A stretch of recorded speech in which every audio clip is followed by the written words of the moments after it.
Hi, I'm Rachel White. Welcome to the Golden Hour, a content series from us here at the Horizon League. I'm here today with Danny Bonaventura, Associate Athletic Director at Robert Morris University for Student Athlete Development. All right, Danny, let's start with that. Your role kind of at RMU and your path to this position. Yeah, so in my role, I oversee student athlete development and academic services for the athletic department. And my path to get here, I actually was a student athlete at Robert Morris University. I played football here, so 2013 alum. Okay. And then I worked for Spur Sports Entertainment doing ticket sales for 2 years.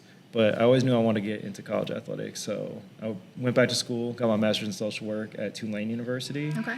I was also a graduate assistant, academic services there, and fell in love with it and just been in part of it ever since. My first full-time role was Lamar University. Okay. I served as the academic advisor for football there and got my first step into student athlete development. We received the Accelerating Academic Success Programs grant from the NCAA, so started implementing some life skills programming. I also don't want to skip over, I worked for a nonprofit for a year actually after I finished my master's called the Youth Empowerment Project, and that was really influential in my getting a better understanding of how to work in the community and the community outreach efforts, being directly with the nonprofit. And then after Lamar, I went to Pitt. I was there for just over 3.5 years, started as the career consultant for student athletes there, and then I became the director of the Panthers to Pros mentorship program. And I ended up back at Robert Morris because Chris King has been a tremendous mentor to me. And he said they wanted to ramp up the student athlete development efforts in line with the coming holistic student athlete model, which became the NCAA core guarantees. So he recruited me back here and been here going into my third academic year now. So that's awesome. I know you also the chair of our student athlete development cabinet, so we appreciate you helping out in the membership there. Absolutely. Love working with Maddie on that. Yeah, Maddie McConnell, shout out to her. She's great. Her and Jessica with all of our student athlete development and SAC initiatives. How do you feel your time as a student athlete has really helped you kind of now in this career working with student athletes?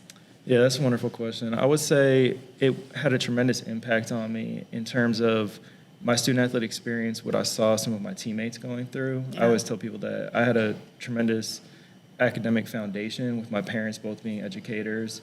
So it was always school first for me. And I saw and I came a lot of student athletes that I came to school with that they didn't necessarily take advantage of the opportunity due to various reasons. Maybe they weren't academically prepared. They struggled with different aspects of the transition from high school into college. And around my sophomore year is when I started thinking about a potential career in there. And I would also say the academic part of my experience as well, being a sport management major. So a lot of the programming that we did in the sport management program helped influence some of the things that I wanted to do as an early professional in terms of making sure student athletes had a resume, knowing their career path and how to network and, finding time to do internships. So during my undergraduate experience here, I did 3 internships as an undergrad. And Robert Morris was really intentional about making sure that we had time to do that. Yeah. What do you love most about your job? What I love most about my job is the relationships. And, we start that relationship going into the recruiting process. So a lot of times the coaches will come to me and say, this student really cares about their academics. They really care about their future career path. So starting with the recruiting visit, getting to meet their parents or their guardian, whoever comes on the visit with them, and then seeing that growth from the first time I meet them on their visit to when they come in their first time as a freshman or a transfer student here, and then seeing them walk across the stage in graduation and being part of those moments as they grow, and then seeing eventually they go off into the real world, whether it be playing their sport professionally or going into a different career, and then keeping the foundation of the relationships throughout. That's what's most important to me. For sure. What advice would you give any student athletes that are maybe interested in sports administration or looking to maybe get into this career field, but they aren't really sure kind of the best path to do that? I think shadowing and informational interviews are really important. I would say, leaning on your faculty. Your faculty oftentimes have prior work experience in these fields, but then specifically if you want to do sport administration, leaning on the people within your own athletic department that are currently doing the work. Yeah. Because good chances are, I listed off 3 previous universities that I had the opportunity to work at. So all the connections that I built there, I can get them connected with people, part of professional organizations, N4A, National Association for Student Athlete Development Professionals and Academic Advisors. That's a tremendous organization. They do have student memberships. So if student athletes specifically want to go into student athlete development, that's a great route to go. And then if you can intern when you're either out of season or in the summertime, especially like our basketball student athletes. They're here for 8 weeks in the summertime doing workouts, so it's a great time to potentially shadow people and just utilize the network that's already built in for you. Yeah, absolutely. There's a ton of opportunities around. You just kind of have to figure out how to fit them in your schedule and what might be best for you. So that's very good advice. Thank you. What are some exciting things happening on RMU's campus right now, or things that are coming soon? Some exciting things that are happening on campus right now. So we've kind of revamped our student athlete development programming. We just had a keynote speaker, Jonathan Jones, that came in last week. And we really try to get feedback from our student athletes and coaches in terms of what is most important to them. And so he was talking about how to improve and enhance your mental performance and some tangible takeaways that you can do for that. We just had a speaker last night, Dan Trolaro. He was talking about sports integrity and college, betting education. Yeah. He was an excellent speaker as well. Great. And one of the things that Tanner O'Grady, actually, he's our Horizon League male sport representative on a men's basketball team, and he enjoyed the LinkedIn training that they did when he was in Indy this past May.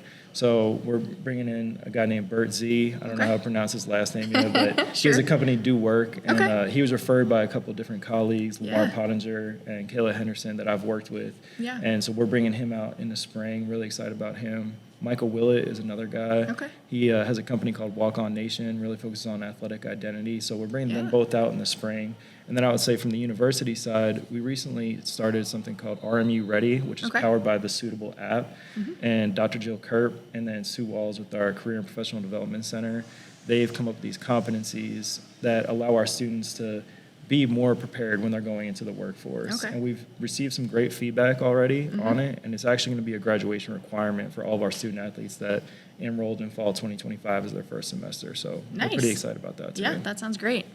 We talk a lot about major cities in the Horizon League, and obviously we're right here next to Pittsburgh. So talk about Pittsburgh, what makes it a major city and such a cool place?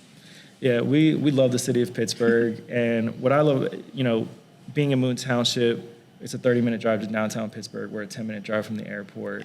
So there's a lot of great things. It's really improved as a food city, I would say. So my freshman year was 2009. I think it was coming up at that time. When I moved back in 2020, it's tremendously improved in terms of some of the restaurants that they've opened downtown and even here in Moon Township.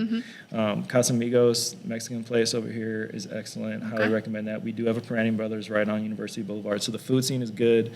Cool thing about it, we have 3 pro sports teams, right, with the Pirates, the Penguins, and the Steelers.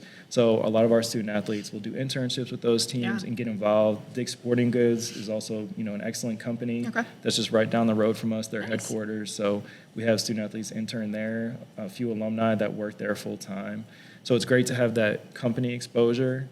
Some unique things about Pittsburgh, too, is the number of bridges. We have over 460 bridges, which is the most in the United States. Very cool. So that's pretty cool. So I'd say Pittsburgh is a really growing city in terms of young professionals. Microsoft, Duolingo are a couple places that have big corporate offices. Duolingo being their main corporate office. Microsoft opened a sub-headquarters here. So it's on the come up. Very cool. Love that. Lots to do and see in Pittsburgh. Let's talk about what's your favorite thing about being part of the Horizon League? Wow, that's a great question. I would say there's a lot of great things about being part of the Horizon League. I do love the major cities that our teams have the opportunity to travel to and get exposed to. An example being like women's soccer last year. I remember when they went to Milwaukee, they were excited to take a photo in front of the Giannis mural out there. So I think it's really cool, the branding and how the Horizon League has continued to grow, especially as we're welcoming Northern Illinois, another great school that was formerly in the MAC and transitioning over. But I would say what I enjoy the most is going back to the relationship piece. I love the way your staff all make an intentional effort to get to know the partner institutions, to get to know the staff, the coaches, the student athletes. And, I would say I think every conference wants to make that, but I think y'all are really intentional about making it happen. And even a small example I can give you is when I went to the Horizon League Championship last year for men's basketball. I served as the sport administrator for them. And I went and did the meeting with Kelly before the game. And I realized he had a pin on there for the Horizon League. And I was like, you know what? I think it would be cool to have this to be able to put on my jacket. So I asked him if I could get one of those pins. So in that moment, he had one of your interns give me his pin, and they went and got another one from the back for him. Love it. So I think it's just that little touch that y'all do is really special. That's awesome. Yeah, we love it. Love it taking a podcast on the road here and interviewing people like you too. Super fun. One last question for you. So we like to end everything with a start bench cut, kind of like a fun question for you. I feel like we picked a good one because you mentioned these things So Steelers, Penguins, Pirates, start, bench, cut. That's so hard. That is so hard. You can somewhat base it on current team success if that helps you, or just however you feel you can kind of rank those three. Okay, so living in Pittsburgh, I'm going to do this the right way. Okay. You have to start the Steelers. Yeah, okay. Because my wife is a Steelers fan. Okay. And she would be very upset if I didn't start them. But they All also are, I would say, the whole community, the city of Pittsburgh, gets united for the Steelers. Sure. So I think that's really amazing. And they're a historical franchise. So I'm starting the Steelers. I'm benching the Penguins because the Penguins also have a great presence here. We're a big hockey town. Yeah. We have a men's and women's hockey program that are one of our revenue sports. They're one of our ticketed sports. So they do bring in a lot of attention. Yeah. And I think the Penguins are also great at getting involved in the community. So I'm putting them on the bench. Okay. I am cutting the Pirates. Okay. But I say that with pain in my heart because I Okay. do also love the Pirates. Okay. One of my best friends when I was a student here, Marco Giovango, is a diehard Pirates fan. Okay. And one of my most special memories is he actually passed away in 2012. And the Pirates made it to the postseason in 2013. And I had the opportunity to go to a Pirates postseason game with my brother and his dad. And that was a really special memory. So the Pirates did make the playoffs in 13, 14, and 15. Okay. But they have not been back since, and they are struggling to get back there. Okay. So they would be my cut team. But All right. That's fair. I You have can hope love for them them for the all. future. You can love them all. You just got to Yes. kind of slide them to the bottom for now. That's totally fair. All right. Well, thanks once again. I'm Rachel White here with. Danny Bonaventura, pleasure being with y'all. Thanks for you. joining us on the Golden Hour. Be sure to follow us at Horizon League on social media for all the latest news and updates.